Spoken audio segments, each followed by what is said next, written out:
Que la paix et la grâce soient avec vous, chers bien-aimés dans le Seigneur. Chers frères, dans votre frère Télémboy, je vous salue tous au nom de Jésus-Christ. Je pense qu'aujourd'hui nous voulons introduire sur les sujets qu'on avait annoncés concernant les événements après l'enlèvement. On avait dit que nous allons commencer ces sujets le 15 mars. Il est 15 mars aujourd'hui. Nous voulons dire ceci par la grâce du Seigneur. Les événements après l'enlèvement, il y en a plusieurs. Nous résumons en ceci. Tout au long de notre exposé, nous allons parler du service des besoins, des coupes, des trompettes, parce que tu ne peux pas parler des besoins sans parler du rétablissement d'Israël. Tu ne peux pas parler du rétablissement d'Israël sans toucher les fléaux et les coupes que le Seigneur doit frapper la terre, comme ce fut le cas dans l'ombre du temps des pharaons.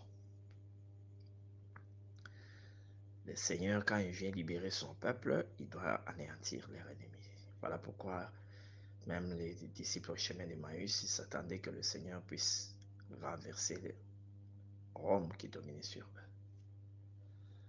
Mais quand ils ont vu le Seigneur mourir comme ça, sans rien faire, sans chasser les Romains, leur espoir était vraiment disparu. Pour eux, c'était une déception parce qu'ils attendaient que le Seigneur puisse combattre à leur faveur. Donc nous allons parler aussi des situations de la terre. Comment est-ce que la terre va se comporter? Là, ça demandera de toucher l'Apocalypse 12, l'Apocalypse 13, l'Apocalypse 17, l'Apocalypse 19. Parce qu'il faut parler, sans oublier l'Apocalypse 10 et l'Apocalypse 11. Parce que bien que nous commencerons Apocalypse 11, parce que ça sera notre texte de base, Apocalypse 11, nous aurons à expliquer aussi les ombres de ces choses-là, parce que ce n'est pas aujourd'hui que le Seigneur parle des besoins. Zacharie aussi a vu les besoins, et il y a l'ombre aussi de ces choses. C'est ainsi, nous devons retenir que dans notre exposé, nous toucherons toutes ces choses-là. Et nous parlerons aussi, comme je viens de le dire, de la manifestation de l'Antichrist, parce qu'on parle des événements après l'enlèvement. On parle de la manifestation de l'Antichrist, de son règne et de sa destruction. Comment est-ce qu'il va s'élever? Il va rassembler les habitants de la terre et comment est-ce qu'il sera détruit? Et bien sûr, nous parlerons de la guerre d'Armageddon. Et enfin, nous parlerons de Gog et Magog et du jugement dernier. Et nous aurons, par la grâce du Seigneur, à les énumérer d'une manière chronologique. Cela va nous pousser à toucher les Écritures dans l'ombre. Nous toucherons les Écritures dans l'ombre. Et à partir du Genèse 1, le Seigneur a annoncé déjà toutes les choses, tous les événements qui devaient venir dans la suite des temps. Parce que ce n'est pas en vain que le Seigneur a commencé à placer les choses de cette manière-là. Il commence par annoncer au commencement, Dieu créa le ciel et la terre. Il parle de la création du ciel et de la création de la terre, sans pour autant parler de la création des eaux. Il présente les eaux comme quelque chose qui a déjà existé, auquel le Seigneur commence à tirer. Il tire la terre là-dedans, il tire les animaux là-dedans. Et en tirant la terre, il tire les animaux aussi, il tire l'homme de la terre, la poussière. Et aussi, il parle ciel qui est une étendue qui sépare les eaux et des différents luminaires qu'il a placés sur cette étendue-là.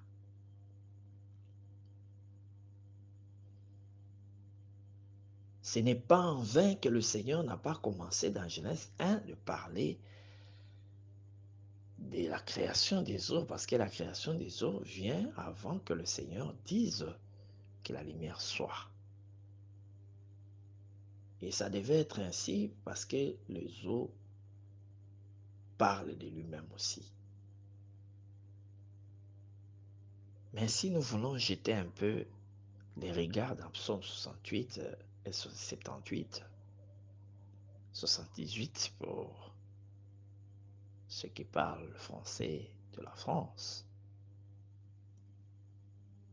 nous remarquons une chose, que les eaux sont sorties du rocher. C'est-à-dire la première des choses que le Seigneur a commencé à créer, il a créé les rochers. Quand je parle de la première des choses, c'est par rapport aux choses visibles, parce qu'il a créé d'abord les invisibles et ensuite les visibles. Trône, dignité, domination, autorité, comme Paul est en train de l'exposer dans le livre des Colossiens, chapitre 1er. Ne vous fatiguez pas des introductions, mes chers frères. Nous allons développer toutes ces choses-là par la grâce du Seigneur. Pourquoi nous aimerions d'abord jeter les regards à Israël? C'est ainsi que je vous ai dit, nous toucherons l'Apocalypse chapitre 12 pour montrer comment le Seigneur, c'est comme Paul et Jacques les dit dans le livre des Actes chapitre 15, le Seigneur a jeté les regards vers les nations, il a choisi un peuple qui devait porter son nom. Et après avoir choisi ce peuple qui devait porter son nom, le Seigneur jettera les regards à la maison d'Israël. Voilà pourquoi, lorsque nous parlons des événements après l'enlèvement, nous commençons par les besoins. Pourquoi les besoins? Parce que les besoins seront envoyés à Israël. C'est ainsi que ça va nous demander de toucher l'Apocalypse 12, 11, 12, 13, 14, 15, 16, 17, 18, 19. Et pourquoi pas 20? Et 21, la création du nouveau ciel. Et après ces choses, nous allons aussi parler des oiseaux de proie. Après les oiseaux de proie, nous parlerons de l'aigle et de la chouette.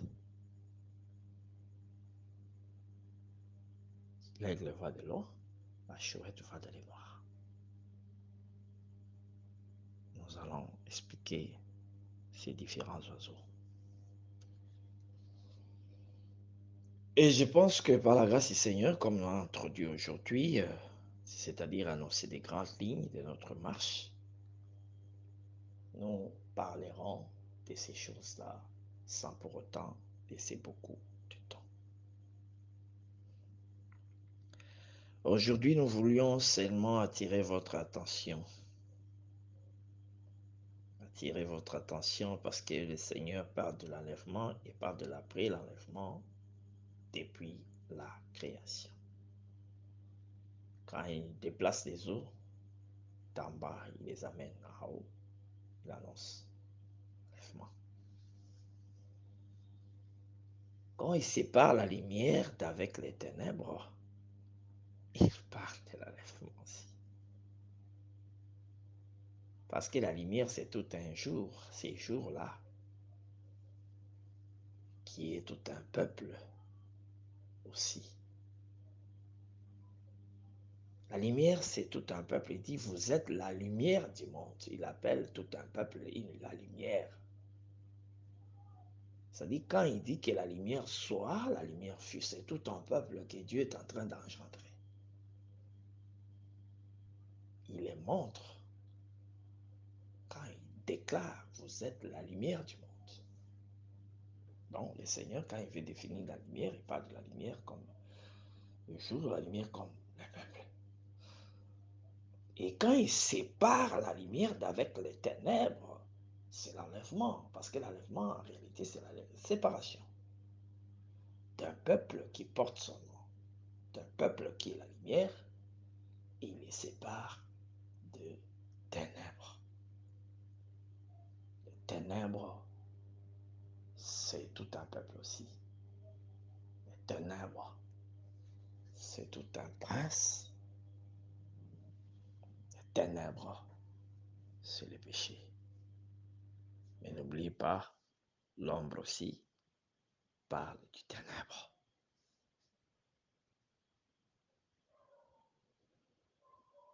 Parce qu'il ne faut pas oublier, le Seigneur est en train de montrer ces choses-là déjà depuis la création. Que lorsqu'il dira la lumière soit, et la lumière sera là, et quand il va séparer la lumière, il y aura un soir,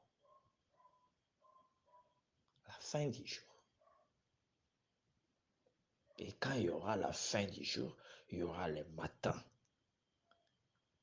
Et quand le matin va venir, qu'est-ce qui va se passer? Il va manifester l'étendue. Donc, dès qu'il opère la séparation de la lumière avec les ténèbres,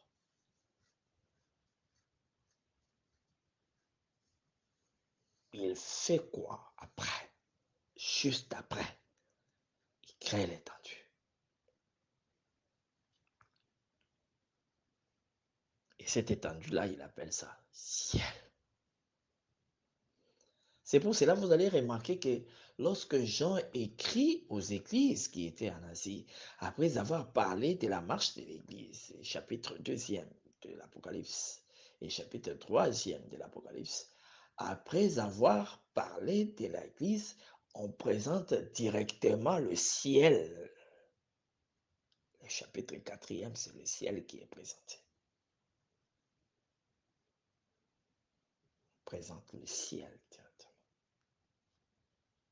Et quand on présente le ciel, on montre la rédemption, le livre qui devait être ouvert par l'agneau.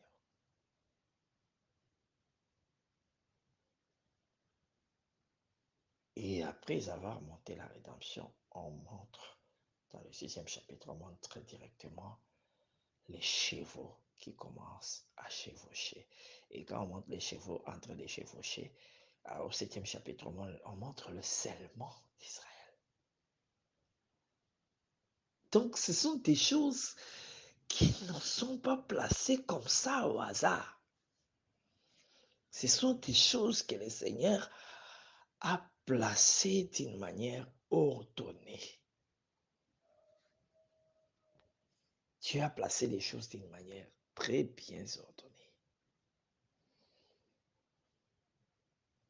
C'est pour cela que tu verras que, bien qu'au second jour, d'abord après avoir séparé la lumière d'avec les ténèbres, nous parlons de cette séparation comme aussi d'enlèvement. La lumière comme le peuple, et lorsque le Seigneur sépare ce peuple-là, du ténèbres comme les autres peuples qui appartiennent au diable, qui sont sous la domination du diable.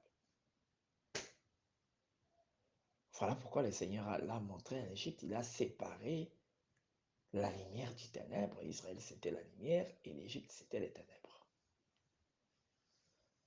Donc, des peuples. Directement, il présente le ciel.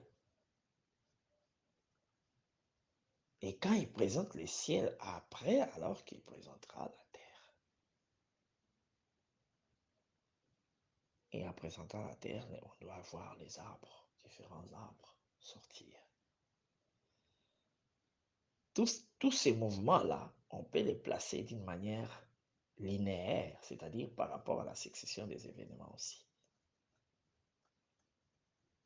Je sais, frère, tu me diras, oh frère bien-aimé, tout ça ne sont pas des événements après enlèvement.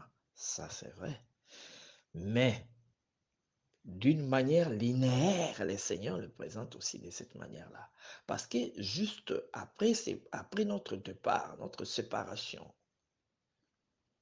le ciel sera manifesté. Le ciel, c'est le Seigneur lui-même. Quand le Seigneur est manifesté, il y aura la terre qui sera manifestée. Après. Et lorsque la terre est manifestée, c'est quand les eaux se rassemblent. Il y aura le rassemblement des eaux. Hein? Remarquez comment le Seigneur est en train de dessiner ces choses-là. Il sépare la lumière d'avec les ténèbres. Il fait apparaître le ciel. Le ciel, c'est le trône de Dieu. Le ciel, c'est Dieu lui-même. Le ciel, c'est son trône.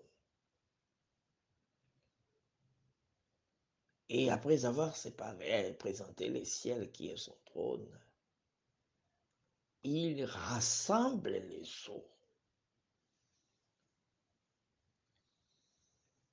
En réalité, c'est lui qui va rassembler les nations, les eaux comme des nations, selon l'Apocalypse 17, 15. Ce sera le Seigneur lui-même qui fera ce travail-là, mais il le fera au travers de l'Antichrist. L'Antichrist,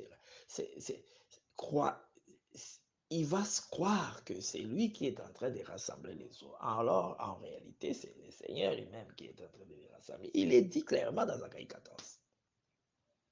Je rassemblerai toutes les nations pour qu'ils attaquent Jérusalem.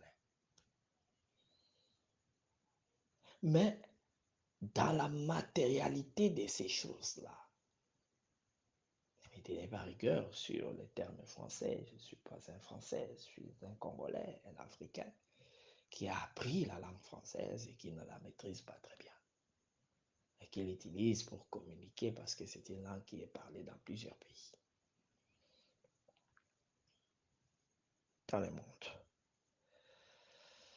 C'est ainsi que je suis en train de vous dire, bien-aimés frères, dans la matérialité de ces choses, ce sera l'Antichrist qui va essayer de rassembler toutes les nations. Et en réalité, il est poussé par le Seigneur. C'est pour cela, lorsque le diable nous tente, lorsque le diable nous combat, lorsque le diable nous attaque par ce moyen de ses serviteurs, les sorciers, les magiciens, les occultistes, des fois, Dieu les piège. Il les pousse à faire ça. Et ils croient que c'est rien, alors que c'est quelque chose. Ils ont un représailles.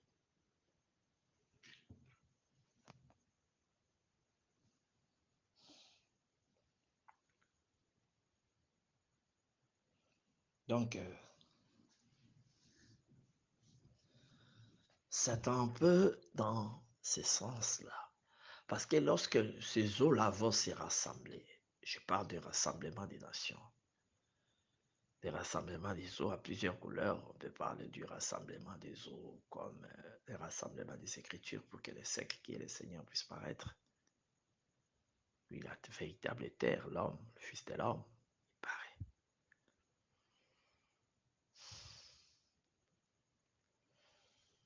Mais remarquez, on le présente aussi comme un homme qui apparaît dans les nuées. Dans Daniel chapitre 7, là, il vient comme un juge qui va juger la terre. Et le Seigneur, quand il apparaît, il paraîtra comme un homme. Même Zacharie 14, même quand Zacharie 14 parle de son apparition, ce sera une apparition comme un homme. Mais en réalité, il n'est pas humain. C'est Jésus. Donc, nous devons comprendre ces choses de cette manière-là.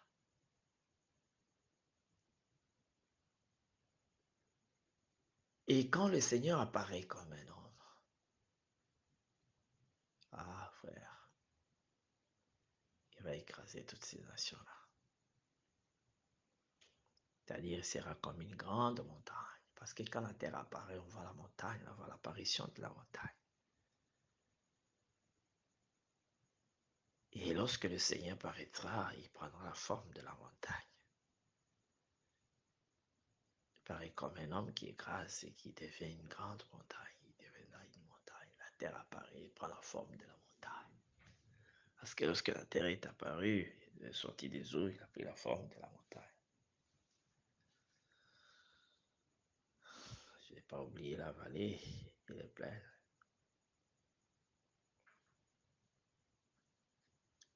C'est comme ça que ces choses sont.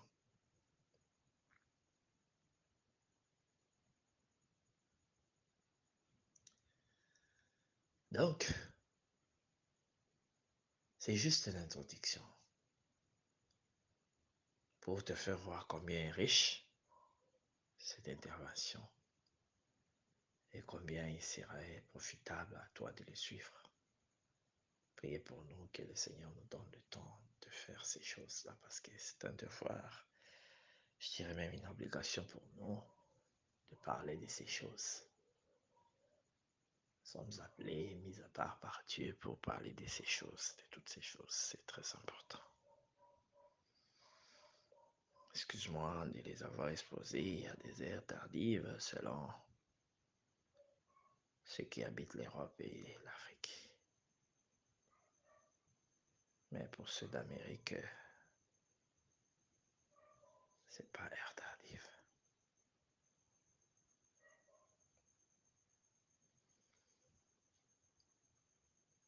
Et ainsi de suite, nous aurons à partir de la prochaine séance, ce sera pour bientôt. Nous allons commencer à décortiquer un événement par un événement. Nous avons dit, nous allons commencer par le service des tessons. Qu'est-ce qu'ils viennent nous faire en Israël? Qui sont-ils? Et quelle sera la durée de leur travail? C'est ce que nous allons développer, détailler par la grâce du Seigneur, selon les limites de ce que Dieu nous a donné comme portion de terre ou de grâce, plus précisément. Que le Seigneur vous bénisse. C'était votre frère Télémo Boyaï.